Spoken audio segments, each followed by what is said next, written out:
Gold, trusted gold buyers. మీరు తాకట్టు పెట్టిన బంగారాన్ని విడిపించి ఈ రోజు ఉన్న మార్కెట్ ధరకు కొనబడను.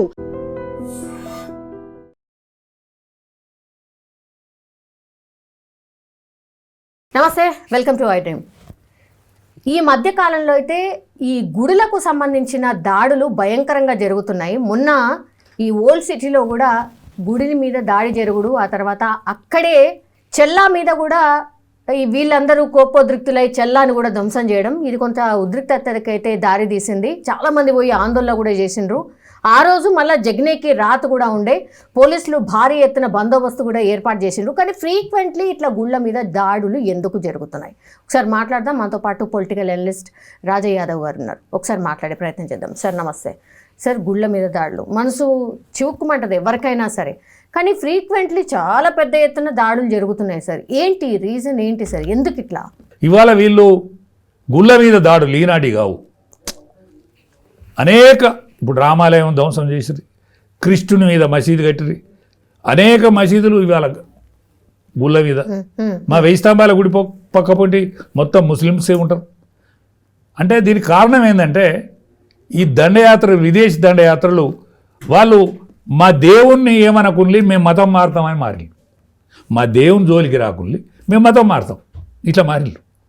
ఇటువంటి సంస్కృతి ఇట్లనే. ఎందుకంటే ఎక్కడి నుంచో ముస్లిమ్స్ రాలే ఇక్కడికి, ఇక్కడ భయానకమైన వాతావరణాన్ని సృష్టించి మతాంతీకరణ చేసుకున్నారు. కానీ గుళ్ళ మీద నాటి నుంచి నేటి వరకు కూడా ధ్వంసం చేయడం మాత్రం దుర్మార్గమైన చర్య. ఇక్కడున్న ముస్లిం సమాజం ఏదైతే ఉన్నదో, అంటే యావత్ ముస్లిం సమాజం ఇటువంటి చేయదు. అక్కడక్కడ కోతి మూకలు ఉంటాయి, కోతి మూకలతోనే వీళ్ళందరికీ కూడా బదనాన్ని తెత్తాను.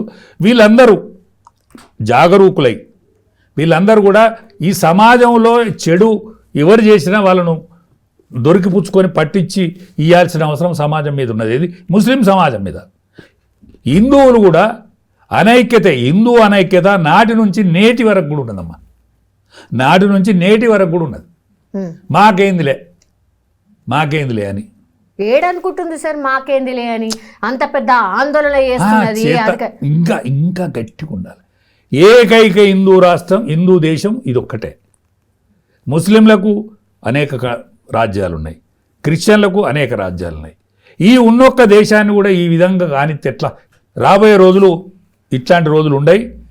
రాబోయే రోజులలో హిందూ సమాజం కూడా మేల్కొని ఇటువంటి దౌర్జన్యాలను ఎదుర్కోవాల్సిన రోజులు వచ్చినాయి. కాబట్టి ఈనాటి యువతరం అసలే ఓపిక ఉండదు. ఖచ్చితంగా దీనికి పరిష్కారం దొరుకుతుంది. అదే సార్, అంటే గుడి మీద దాడి జరగంగానే మళ్ళా హిందువులు వెళ్ళి వాళ్ళ గుడిల మీద, వాళ్ళ మసీదుల మీద దాడి చేసుడు, ఇది ఏమైతుంది? ఏ దాడి అయినా మంచిది కాదు.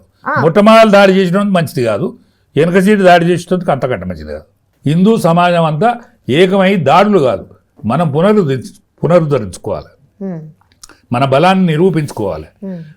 మన బలాన్ని ఎవడైతే కాపాడుతాడో వాడిని గెలిపించుకోవాలి, వాడినే గెలిపించుకోవాలి. ఇంకోని చేతికి కత్తిచ్చి, ఇప్పుడు కాంగ్రెస్ పార్టీ చేసింది ఏంది? స్వాతంత్రం వచ్చిన కాంచి 60 సంవత్సరాలు వాళ్ళే పరిపాలించారు. ఇంకా మత కళాలు అట్లే ఉన్నాయి. ముస్లిం మత పెద్దలను పిలిచి ఇది తప్పు, ఇక్కడ ఇది ఎవరు జరుగుతుంది, ఆ దుర్మార్గులను శిక్షించాలి. అందుకనే సోయి తెచ్చుకోవాలని నా విజ్ఞప్తి. Yes sir, thank you sir.